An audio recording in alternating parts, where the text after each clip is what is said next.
don't know if you've heard about it. They have a canal that runs through the city that freezes during the wintertime, and it's the longest skating rink in the world.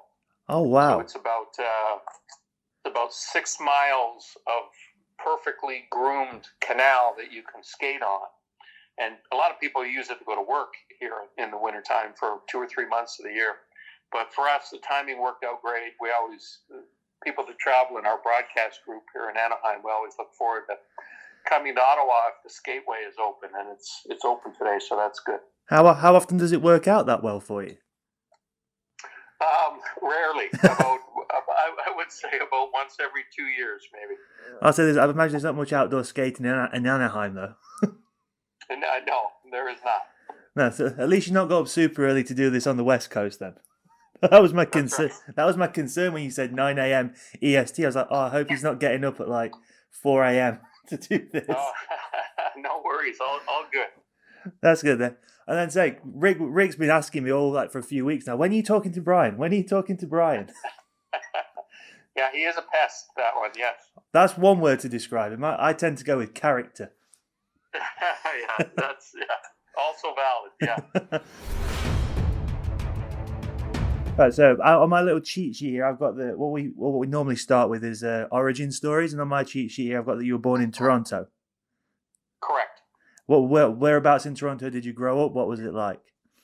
Well, I grew up in a section of the city called Etobicoke, which is kind of I would say a middle class area. Most of the people there were factory workers, or women had secretarial jobs.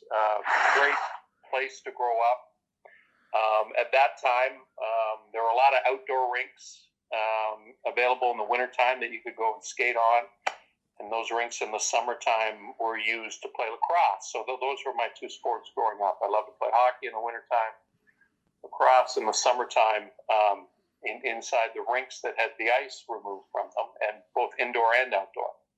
But a great place to grow up. And when I was 11, 12 years old, my family moved a little further out into the suburbs to a very small town of about, at the time, 20,000 people, called Georgetown, Ontario being the province. And that was a small community, and it was kind of a little bit of a shock to my system because I'd been playing at a very competitive level of hockey, even though I was only 10, 11 years old, and then I got out to Georgetown with 20,000 people. The teams weren't very good, and the competition in that area wasn't very good. But still a great place to grow up. My immediate family, my only brother, and my mom, who's still kicking at 92, still live in Georgetown. So that's a suburb of Toronto, and as part of this road trip I'm currently on, I'm going to get a chance to go back and visit with them in 3 days. Oh, that'd be pretty nice then to see everyone again. Yeah. And then say, was there ever a part of growing up where you had to choose between ice hockey and lacrosse, or was it ice hockey? Even though you had the two sports, was it always going to be ice hockey? It was always going to be hockey for me. When you grow up in the family that I grew up in, and neither one of my parents were able to attend university or college growing up, there was a heavy emphasis on education, and so hockey was always looked at by me and by my dad in particular as an opportunity to get a good education and leverage my ability to play to get a scholarship at a good school. And so that was kind of the focus from the time I was about 14 or 15. And that wasn't going to happen with lacrosse. But it had a very good chance of happening with hockey. So the focus became hockey. And was it always netminding for you? It was, and a lot of people ask me why that is, and I think it's because I have an older brother who's 2.5 years older than me, and both neighborhoods that I grew up in, whether it was in Toronto or in Georgetown, it just seemed for whatever reason that there were a lot of kids my brother's age, not a lot of kids for my age, and if I wanted to, play with the big kids, I had to be competitive, and I was pretty good at playing goalie right away. So I just kind of stuck with that. I remember talking to our netminder this year, Kevin Carr. He when I asked him why it was goalies, he said it was the masks that attracted that position to him at first. Yeah, I think the equipment is interesting to a lot of young boys, and I like the fact that you never had to go off the ice. All the other positions in hockey you got to change, and the goalie got to stay out there all game. I think I also like the fact that you had for the most part, you had a really direct impact on whether your team won or lost. That was always the feeling I had. So maybe I'm a little bit of a control freak that way. It's good to admit those kind of things, though. Yeah. I'd say the first major team you kind of played for was Cornell University in the NCAA system. Did you get recruited by different universities, colleges, or was that the one that you wanted to go to? It's funny because growing up in Canada, you didn't know a lot about the American universities. It's not like today where there's so much information available online that you could really get a sense of what programs were about.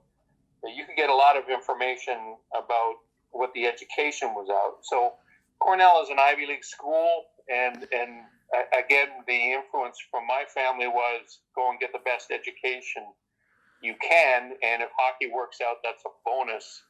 But if you can go to an Ivy League school, that would be the ideal. So I was looking at Harvard, Yale, Cornell, and Princeton as my primary, schools that I was really most interested in going to. It came down to Princeton and Cornell were both recruiting me.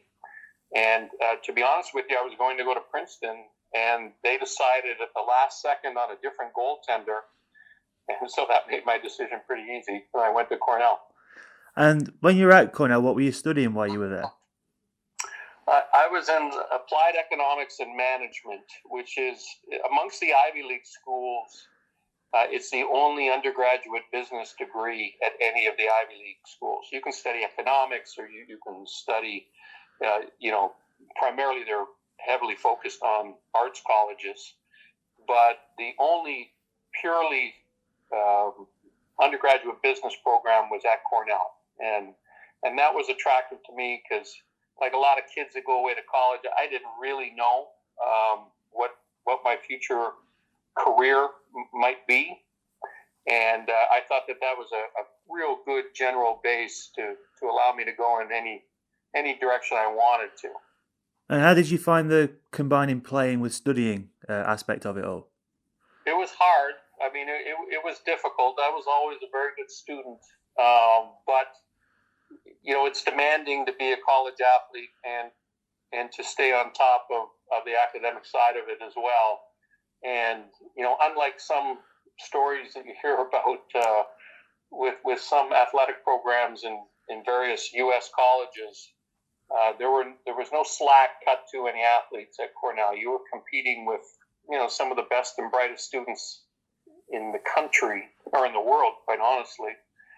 And there were no favors granted by professors. If you had a game that night, you still wrote your exams that day. You couldn't miss classes.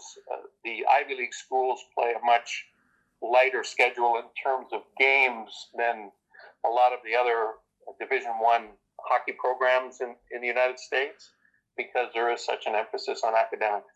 And do you remember your first game for Cornell?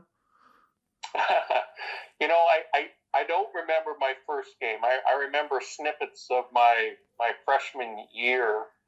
To be honest, it was a perfect situation for me to go to because the other goaltenders that were there weren't very good. So to be able to walk in as a 18-year-old freshman and play every game, which I did, was a real nice perk. And we had a good team.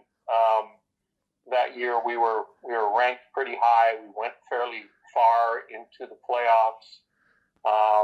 And so it was a terrific season overall, my first introduction to playing at that level. And then your fourth year in Cornell, you got named the captain of the team, which is, you don't see that with goalies now, because I don't think they're allowed to be captains now, are they? Yeah, they are in college, but not in pro. but they are in college, and it doesn't happen very often, but it was a real honor. And in some ways, it kind of makes sense since the goalie's on the ice all the time. If you want someone to debate something with the referee, he's out there all the time. It was a little bit weird, but it was a real honor to be named one of the three captains on the team. And that was an interesting year. We did not have a good team at Cornell, which was both good and bad. It was bad because we didn't even qualify for the playoffs that year, but it was good because as a goaltender, I got a lot of work, and I had missed my NHL draft year, which was my sophomore year, because I had mono and almost missed the entire season. And so I was at the time an unrestricted free agent, and so I was able to kind of show my stuff, I guess, because I was getting probably 40 plus shots a game, and was able to have a real good season. And when you get named the captain on that team, is it the coach who calls you in, or is that a team vote situation? That was a coach vote. That must be pretty. To know you've got his faith for that must be pretty cool. Yeah, it was. It was nice. It was like I said, a real honor, and there are certain things and responsibilities that go along with being a captain of a team at a school like Cornell. You're exposed to different elements of the alumni association that you wouldn't be if you were not a captain. You get to meet a lot of really interesting and influential people. So it was, as I mentioned, a real privilege. And would you say that's one of the moments that stands out from your time at Cornell, or is there another that sticks in the memory a bit more? Oh boy, I would say the memories more are along the lines of certain games, certain teams that we beat, maybe teams that we upset, that we really had no business beating, but were able to pull games out of the fire. Cornell is a really unique experience and a great place to play college hockey. They've sold out every game. The arena seats about 5,000 kids. And they've sold out every game there for 20, 30 years. And before I got there, every game is sold out. It's the loudest building in college hockey in the U.S. It's an incredible environment. If the chief rival is Harvard, and when Harvard comes into town, there's a tradition where it started with the movie Love Story, an old movie back from the 1970s, that when Harvard and Cornell were playing a hockey game in this movie, people threw a fish on the ice. And when Harvard comes to Cornell, the Harvard players get pelted with fish when they come on the ice. It's an incredible atmosphere. The home team gets penalized. It takes them 15, 20 minutes to clear off literally thousands of fish that have been tossed at the Harvard players. And then the game starts. And it is crazy, just a crazy environment. And then when you go to Harvard, it's funny because all the students have tennis balls in their hand. And as a goaltender, if you can imagine, you're sitting in your goal crease, and if the other team comes down on a breakaway or a 2-on-1, out of your peripheral vision, you will see all these Harvard students standing up, ready to pelt you with tennis balls if they score on. So it's kind of a funny environment and a great experience. And those are the types of memories that really stick out for me. And those little quirks, they're what make those rivalries great, aren't they? Yeah, they sure do. That's even I was reading the other day, Cornell and Harvard tied. Cornell has got a great team this year in the NCAAs, and they are ranked. I think they're ranked number 1 in the country this season. And Harvard went in and tied them at Cornell, but it was a typical Harvard-Cornell game, and there were lots of stories written about the atmosphere. But fun place to play, for sure. Have you been back to visit since you finished there?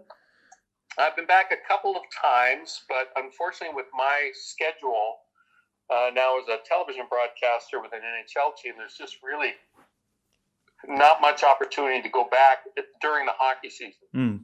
I've been back a couple of times during the summer, but the NHL schedule is such that we're playing games especially this time of year, virtually every second day for the next 3 months. I'm sure you'd like to go back and be one of the ones throwing the fish this time. Yeah, that would be fun. And then, like you say, when you were an unrestricted free agent, at what point did you know that the Winnipeg Jets were interested in you? Yeah, well, that's actually a real funny story. My parents were down visiting me at Cornell. And when you're a college player, you're not allowed to have any contact with professional teams because you're an amateur athlete.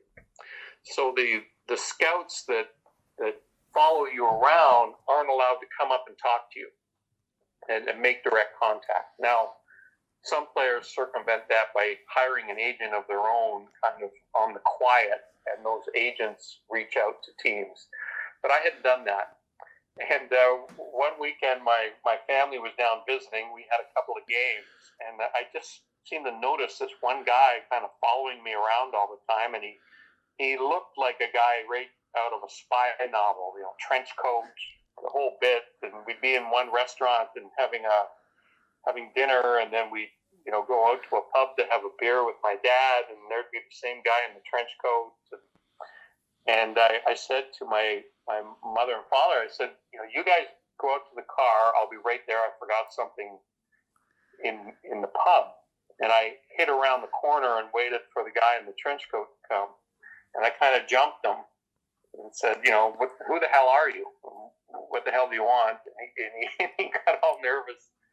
And he said, my name is Les Binkley. I'm a professional scout with the Winnipeg Jets. I've watched every game that you played this year, and we're really interested in signing you, but I'm not allowed to talk to you. So that's how I found out that the Jets were that interested.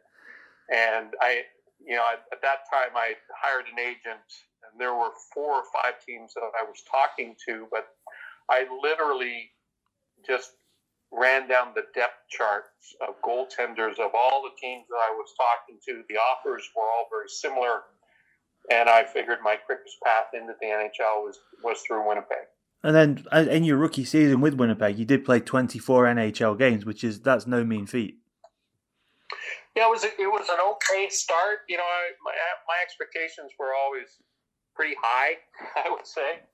I felt that was disappointing. I thought I should have played 40 or 50.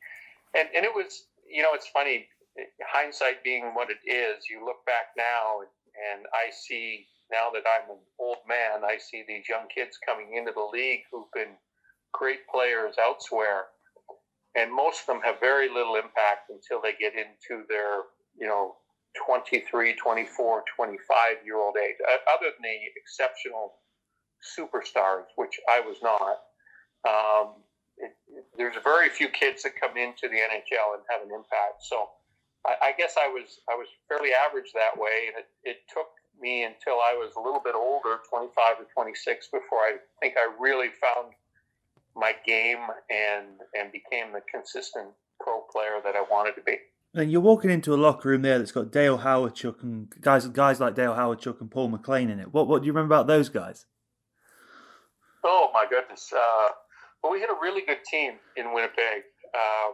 At the time, of course, there was the era of Wayne Gretzky and the Edmonton Oilers dominating. The Calgary Flames had an outstanding team as well. And we were right there with the both of them. A lot of people thought that Winnipeg was the 5th or 6th best team in the NHL. There are 21 teams in the league at that point. Problem is that we had to go through Edmonton, and we just couldn't beat Edmonton. They were better than everybody. But inside that Winnipeg locker room, we had a lot of great players. Certainly Dale Howardchuk was our superstar. And I mentioned a lot of players don't have an impact till they're into their mid-20s. Dale was a superstar as a 19-year-old. And he was just a supreme talent with great vision. And he was kind of a quiet guy at that stage of his career. He was still kind of a wide-eyed kid, listening to what everybody was saying and kind of absorbing everything. Paul McLean was a big, burly winger that went to the front of the net and scored from 5 feet. And he knew that Dale Howardchuk would find him. And he's one of my favorite people in the world I've got to know and still stay in touch with. Paul, who's now an assistant coach, was an assistant coach for a time with our team here in Anaheim. and Nick Curtley, he's with the Columbus Blue Jackets. But we had a lot of real characters on that team. We had a lot of real good hockey players. Thomas Steen is another Swedish player that comes to mind, who was just an outstanding player that a lot of people don't know about, but one of the best two-way centers in the league at the time. And I think the defenseman who was quite high up in the points as well, is it Babic, or that's how you pronounce it? Yeah, David Babic was a big moose of a man. He, for that time, there are a lot of big defensemen, but, he was probably 230 pounds. So he was a big guy. Didn't play an overly physical game, but very talented. Could play 25 to 30 minutes a night and do it, even in back-to-back games. So he was a real horse and had great offensive instincts. So a good power play quarterback who had a very good shot, and just a gentleman, an absolute gentleman as well. And then you played 24 games in the NHL. The first one must stick in your memory. Yeah, I joke about that.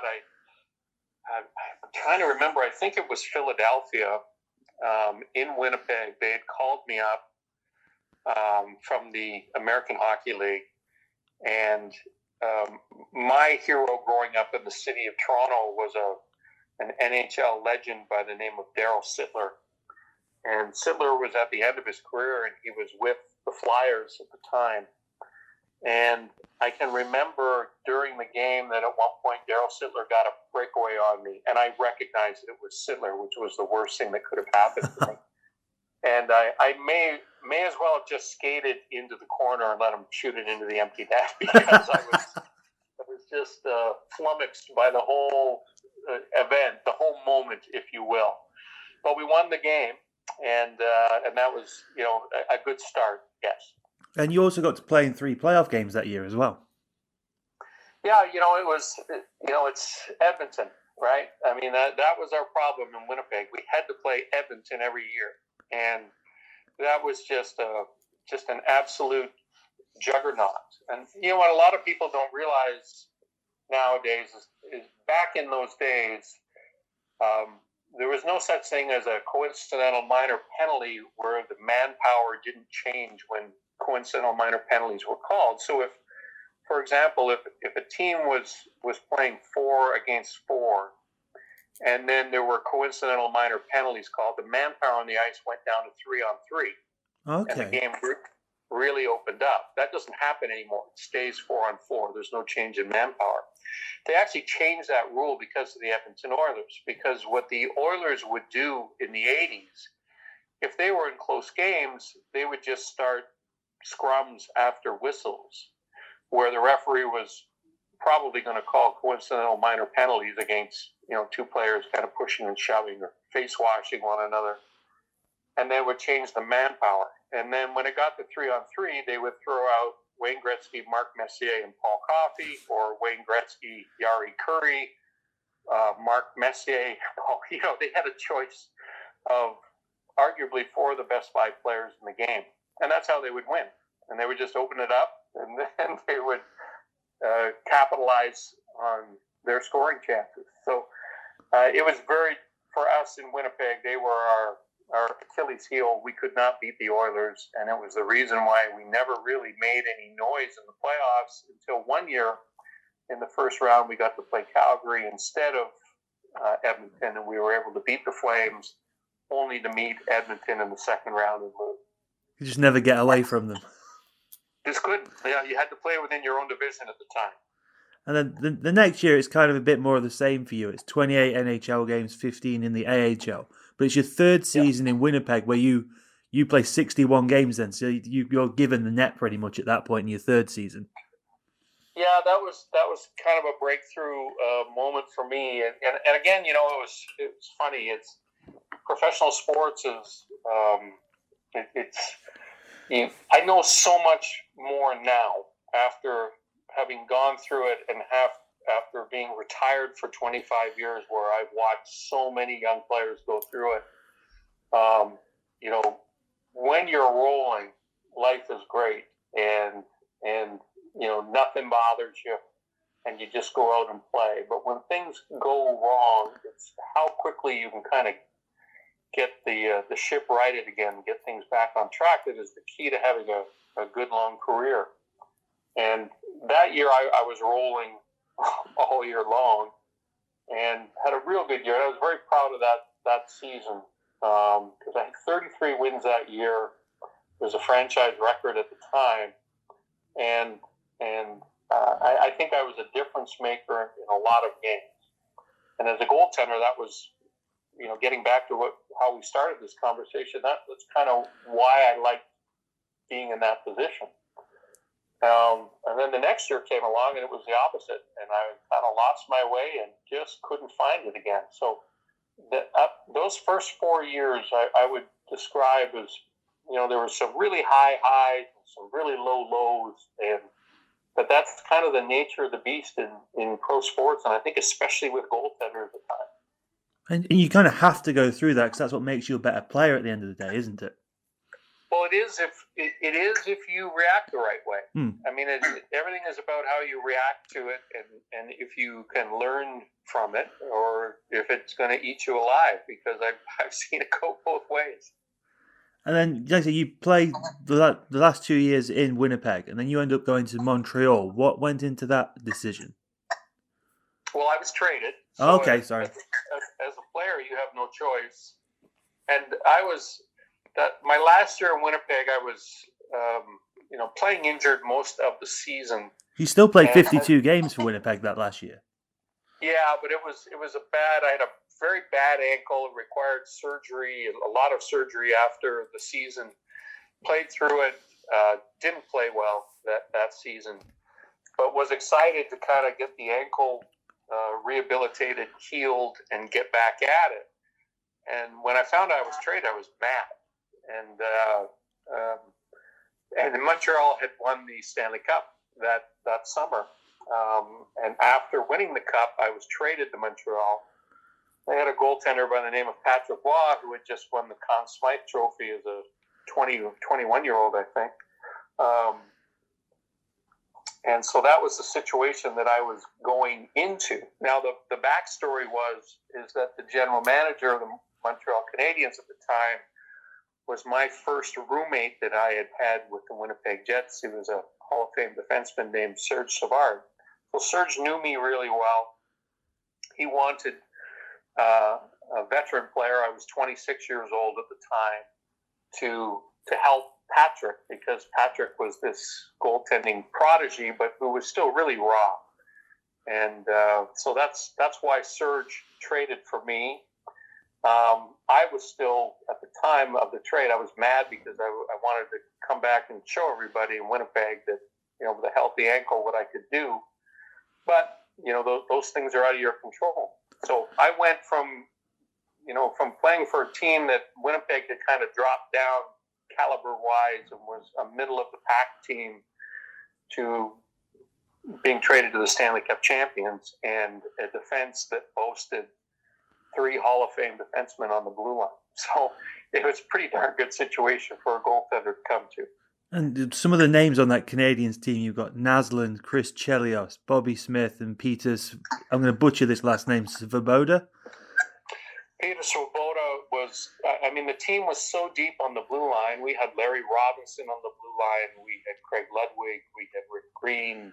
This was the best defensive team in the NHL. Nobody, in my mind, was close. Robinson's a Hall of Famer. We have Bob Gainey as our captain, Hall of Famer. Guy Carbonneau, Hall of Famer. Mats Naslund should be in the Hall of Fame. Bobby Smith was a terrific player. This was a great team.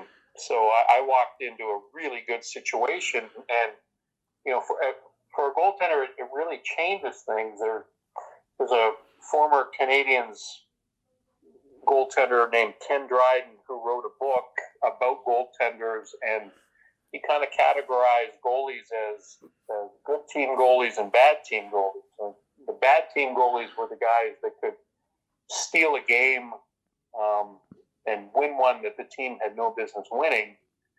But some nights they would let in goals that they shouldn't let in. And they were maybe not as mentally strong as what he called a good team goaltender, which was a guy that just didn't make mistakes because his team was good. And as long as they got real solid goaltending, they were going to win almost every night. And I think that's what I was. I don't think I was as athletic as some of the other goaltenders, but I didn't make many mistakes. So to go to a team like Montreal was the ideal fit for me because if I didn't make any mistakes, we won almost the great majority of games, and it was the best time of my career playing for that team. I mean, that was we had some good runs. It was disappointing we didn't win a Stanley Cup, but we were competing for it every year. And I know you would have played against Montreal when you were with Winnipeg, but when you went into the, did they still play in the Bell Centre then?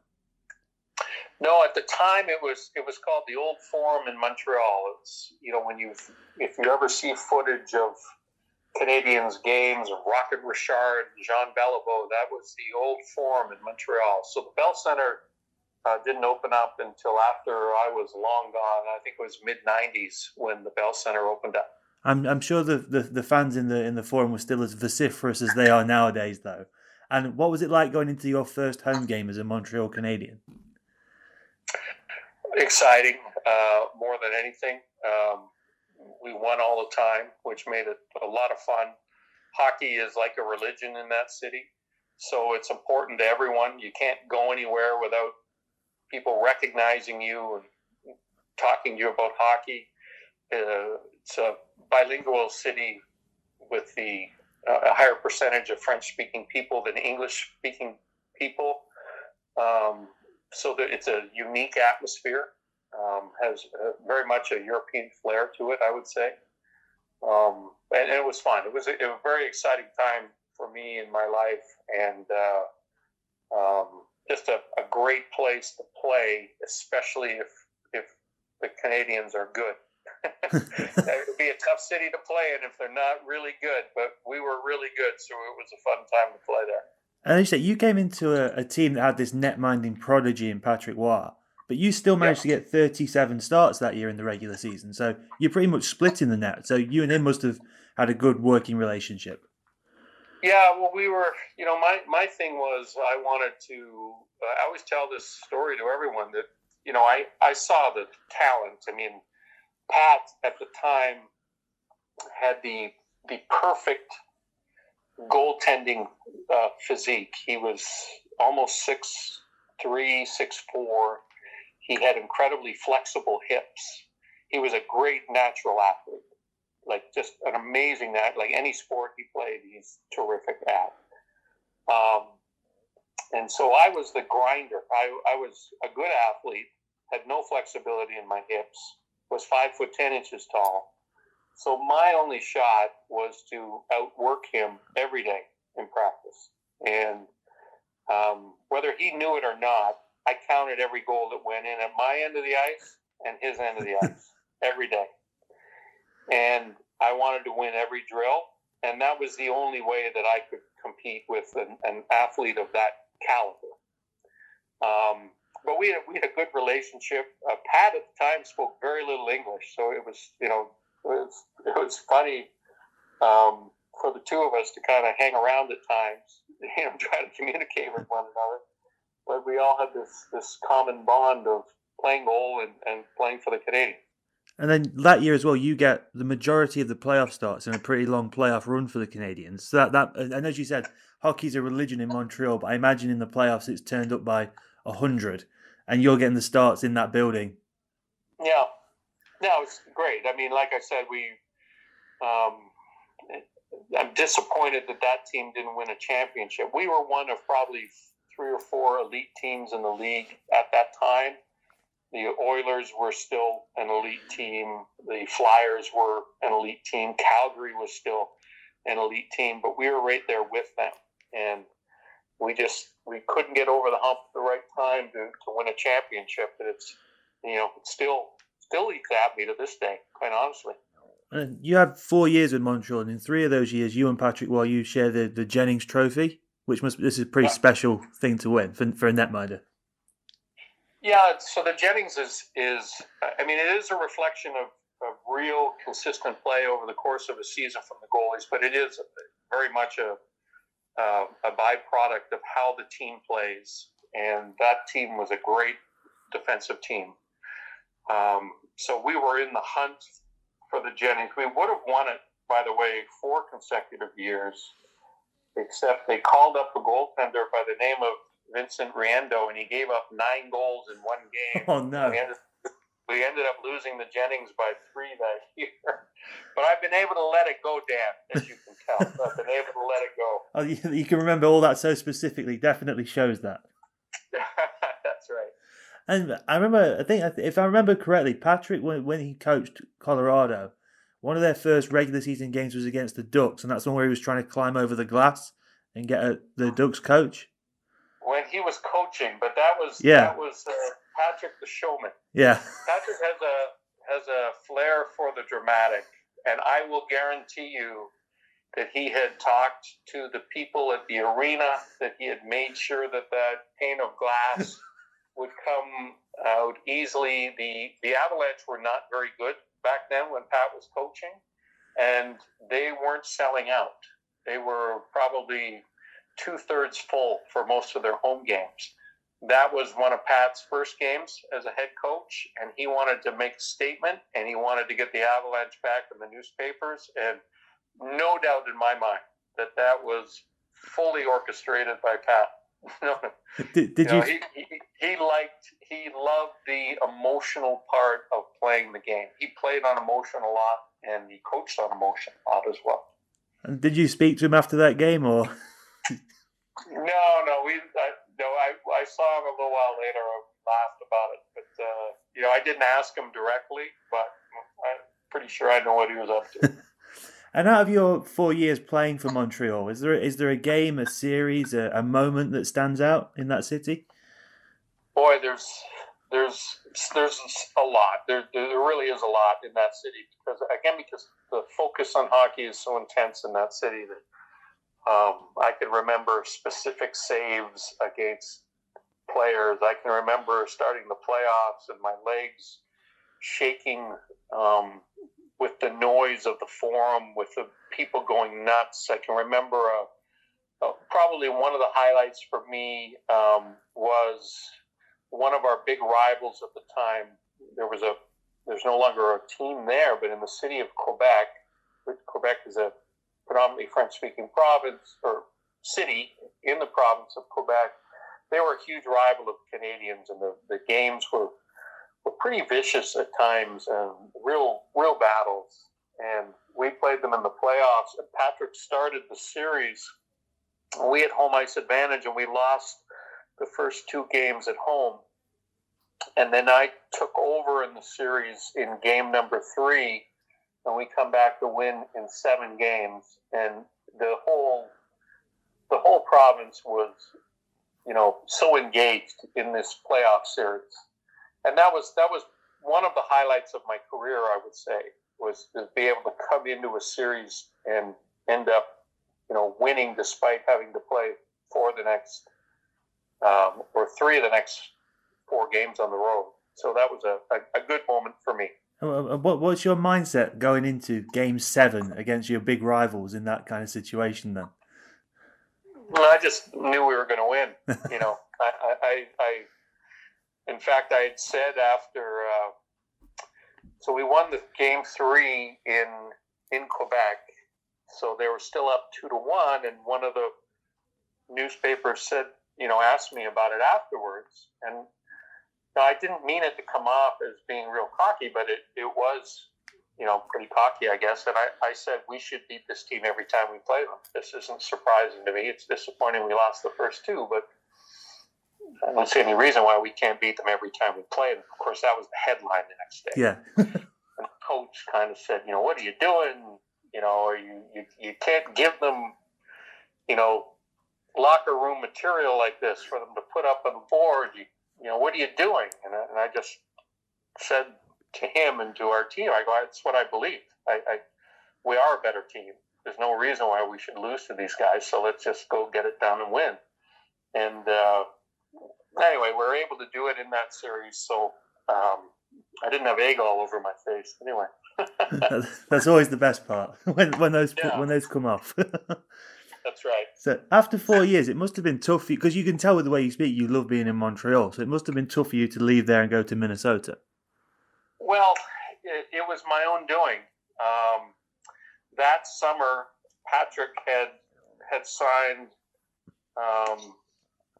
the most lucrative contract for any goaltender.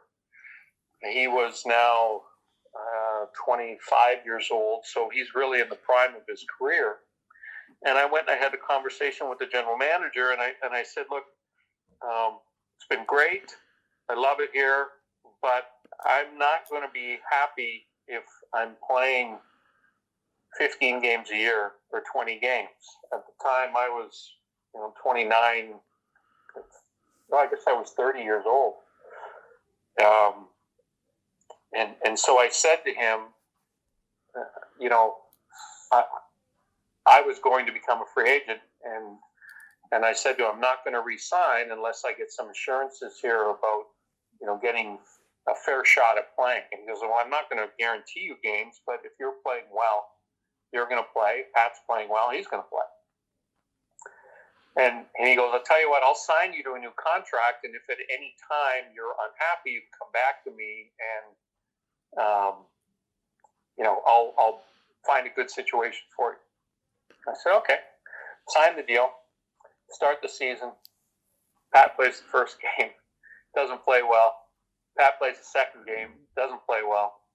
Pat plays the third game. Doesn't play well. I go talk to the coach, and I go, what's going on?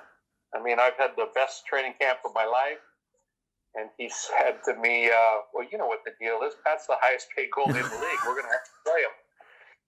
So the writing was on the wall, and I went back to see the general manager, and I ended up forcing a trade to Minnesota. I hated to leave Montreal, but I knew I was not going to be happy, and I was not going to be a good teammate if the reason why I was not playing was strictly not based on performance and based only on contract. So eventually I went to Minnesota for a year, and then I didn't realize that, but there was a deal between the NHL. They didn't want the owners of the team in Minnesota to move the team.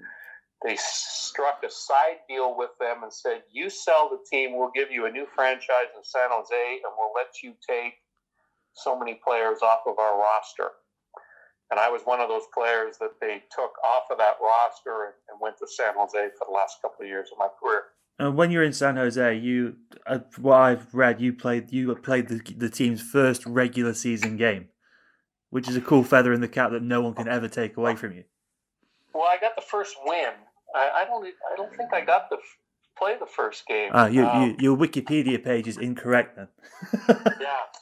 Yeah, that's probably some fans that aren't fans of mine. You can change those Wikipedia pages to say things that aren't true, I'm told. I might update it for you to make it correct now. Yeah, San Jose was a rough deal for me. I got to training camp, and a week into the season, I herniated 2 discs in my back.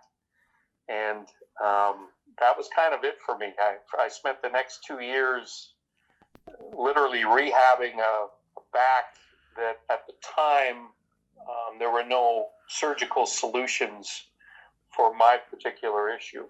So I spent as much time laying on the floor in my living room, unable to get up in those 2 years, that I did actually standing up or putting on skates. And it was kind of a bad way to end the career, but it's not uncommon that athletes get hurt, and at some point the doctors say it's time for you to stop.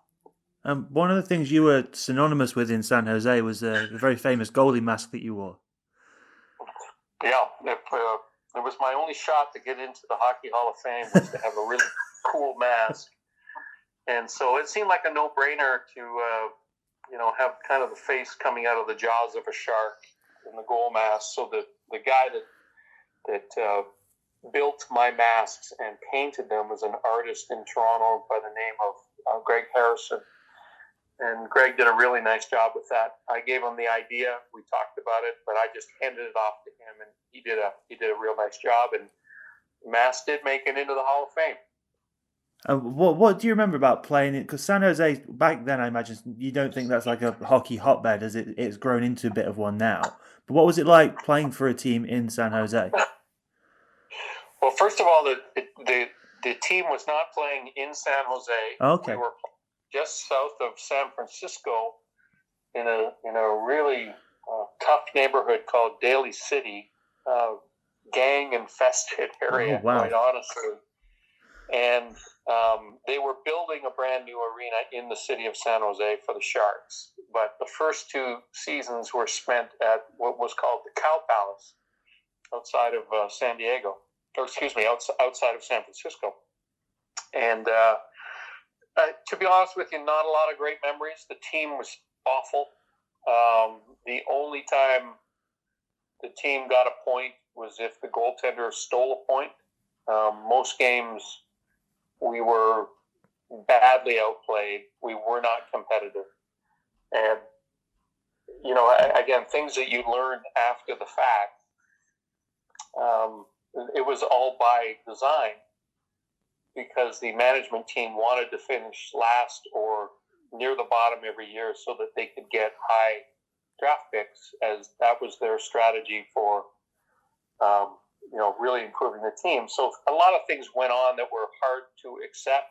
Things like, your better players would not be dressed for games, and they'd be sitting in the press box watching your team get annihilated. They were hard. It was not a great experience, to be honest with you. Turning up to the rink in shorts and sunshine must have been quite nice, though. Yeah, the weather was nice. The weather was nice. That did make some amends, I guess. But after never being on a team that didn't, wasn't competitive, and the previous year with Minnesota, we'd gone to the Stanley Cup final, and then to go to a team that had virtually no shot at winning almost every night. The only time we won is if the other team had a bad night and our goaltender, whether it was me or Artur Spurbe or Jeff Hackett, just stood on our heads and stole a game. That was the only way we got the point. And that must take a great mental toll on you as well as dealing with the injury that you were dealing with. And it was tough. I mean, it was really tough, and a difficult time, to be honest, a very difficult time in my career.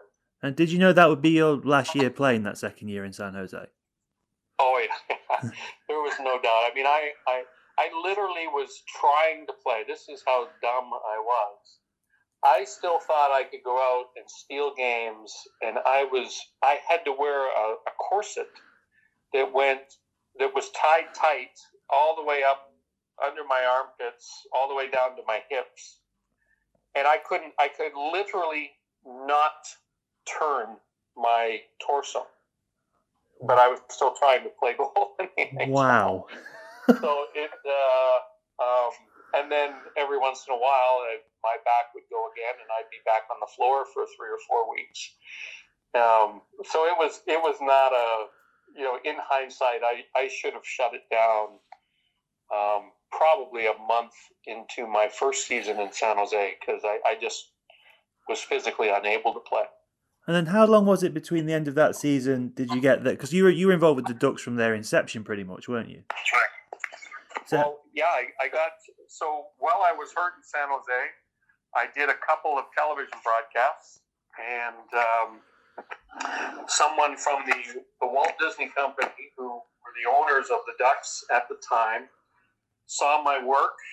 They invited me and my wife to come out to California. My plan was to go back to college and get a master's degree in business administration and start a whole different chapter in my life. And we decided to take them up on their offer. They convinced me to try to see if I would like to be their television announcer. And so I signed a 2-year contract. I deferred my MBA for 2 years at Cornell. And the rest is history. I've been here 26 years now. So it turned out to be just a fantastic job. Disney sold the team to Henry and Susan Samueli are current owners, and we're probably treated better than any professional sports employees in any other pro sports franchise. It's just an amazing situation. So I feel very fortunate. And how did you find the transition from playing to the booth?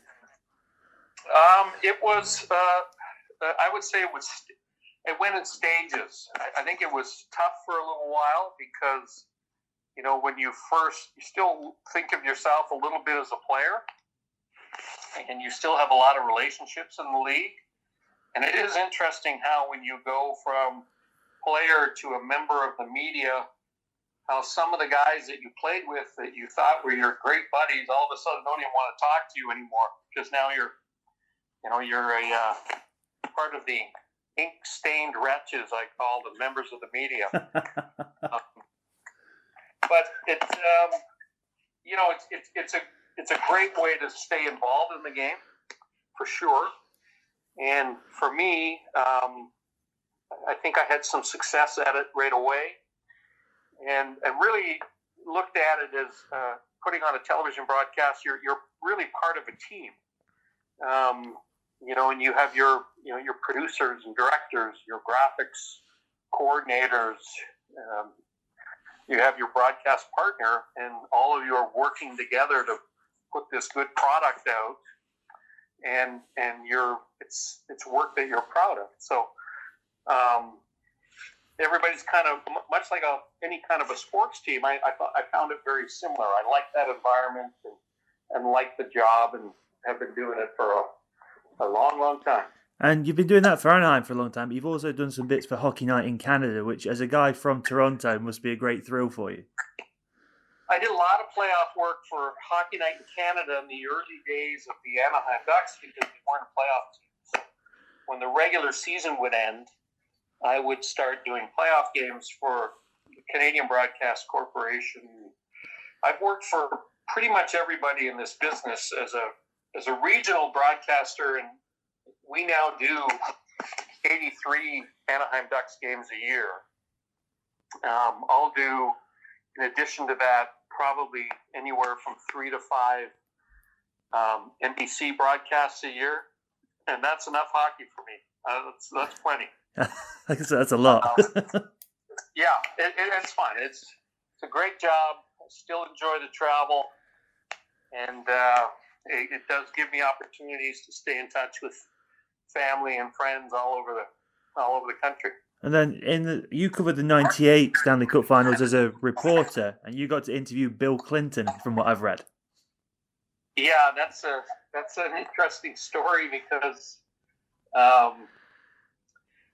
it's a big deal. A sitting president had never been to an NHL playoff game before, and he had never been interviewed on TV. So I was the rinkside analyst. So I had my own producer, and we were doing little things like, looking inside a power play or looking inside what the goaltender's doing with an ISO camera on certain aspects of the game that I would maybe do 4 or 5 hits a game with kind of little inside tidbits that were going on during a game. But then it was for ESPN, and they found out that Bill Clinton was going to be at the game in Washington. It was a conference final game between Ottawa and the Washington Capitals. And it was go time. So it all happened very quickly and very kind of organically at the last second. So I got to go up there, and I was nervous. And, you're meeting with the Secret Service people first. What are you going to ask them? What are you going to ask them? And then they go and they prep the president and give them a brief kind of summary of who I am. And there was something what I remember most about that is that everyone talks about Bill Clinton and this aura that he had, this kind of presence, and it was very palpable and kind of pulls you in when he talks to you. So we had a nice little interview, and it went well. And funny story about that is that I got a videotape of me interviewing president. And back then it was the old VHS tapes. And I brought it home to show my dad, because he was living in Canada. He would not have been able to see ESPN, which is an American channel. And so I brought it home, the videotape that ESPN had given me. And my dad, during the summer, had a bunch of his bowling buddies up, and they'd had a few drinks. And my dad went in to show them, hey, I want to show you a picture of this video of my kid interviewing President Clinton. And when he put it into the VCR, he pressed record. No. And he recorded a Canadian Football League game over top of my interview with Clinton. So that was kind of fun. I got another copy of it. He was devastated. I let him stew on it for a little while. I didn't tell him for about 3 weeks that I could get another copy. It feels quite bad. That's brilliant. And then working as on TV, you also got to cover the Anaheim Ducks when they won the Stanley Cup. That must have been the most incredible adventure to go on with them. Well, amazing team. And I apologize, Dan, because I got to run here in a minute. That's fine. Meeting that I have to get into. But that team in 2007 was one of the best teams ever to lace up the skates in the NHL. They had 2 Hall of Fame defensemen with Scott Niedermayer and Chris Pronger on the blue line. And nobody was competitive with them. Quite honestly, there was one team that could have beaten them, and that was the Detroit Red Wings. And when they defeated Detroit, it was a done deal. And then you got dynamite. And then you got to interview Timo Solani after the game, which must have been the best. It was, because I was working for the broadcast group I was working for was called NHL International, and it was the people that the broadcast was going to. Everyone outside of the United States and Canada. And so the focus was on interviewing European-born players. And, I got to watch Teemu go on the ice. All the families were, because the Ducks were winning handily in the deciding game, all the families were down on the bench. And as Teemu was on the ice and hugging his father and bawling like a baby, my producer was yelling at me to get Solani. And there was no way I was going to interrupt that moment with his dad, right? Yeah. So I just pretended that I was ignoring the producer, that I didn't hear him, and waited for that to kind of play out. It's too loud in here. Yeah. But it was a great moment to watch, and maybe my favorite player of all time was Teemu, and just an absolute prince of a guy. Well, thank you so much for your time, Brian. It's been a real pleasure, and I hope you enjoy Ottawa. Okay. Nice talking to you, and say hi to Rick, and don't take any crap from him, okay? Oh, I never do. I never let him get away with anything. Good to hear. Right. Thank you, Brian. Yeah. Bye-bye. Bye.